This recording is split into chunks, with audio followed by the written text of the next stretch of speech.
SSC ও সমমান পরীক্ষার প্রথম দিন পরীক্ষার্থীরা পরীক্ষায় অংশ নেওয়ার জন্য কেন্দ্রে যান, অথচ এক কিশোরী পরীক্ষার্থী দাখিল পরীক্ষায় অংশ না নিয়ে বিয়ের দাবিতে প্রেমিকের বাড়িতে অনশনে বসেছেন।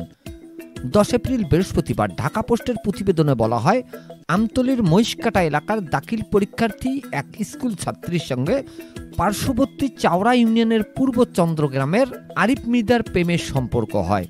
ভুক্তভোগী মেয়েটি জানায়, মৃদার সঙ্গে 3 বছর ধরে তার প্রেমের সম্পর্ক। বিয়ের প্রলোভন দেখিয়ে তাকে একাধিকবার ধর্ষণ করেছে আরিফ। এখন তার পরিবারের কথা মতো তাকে বিয়ে করতে রাজি না আরিফ। ইতিমধ্যে তিনি সবই হারিয়েছেন, এখন আর কোথাও যাওয়ার সুযোগ নেই তার। তাই তিনি পরীক্ষা দেওয়া বন্ধ করে বিয়ের দাবিতে আরিফের বাড়িতে অনশনে বসেছেন।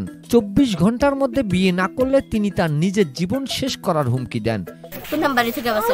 আমি 24 ঘন্টা টাইম দিচ্ছি, যদি তারা না মানে তা আমি ওদের বাড়ি গিয়ে আত্মহত্যা করবো। কারণ আমার ম্যানেজার তো সবই আমি ওরা দিয়ে দিছি না, আমার ম্যানেজার তো আর কিছু নেই। তো আমার এখন বেঁচে থাকাও যা, মরে যাও, হয়তো আমি এই বাড়ি বাঁচবো, নয়তো মরবো। এই ঘটনায় এলাকায় চাঞ্চল্যের সৃষ্টি হয়েছে। এলাকাবাসী ঘটনার সুষ্ঠু সমাধানের দাবি করেছেন। বরগুনার আমতলী উপজেলায় পূর্ব চন্দ্রা গ্রামে এ ঘটনাটি ঘটে।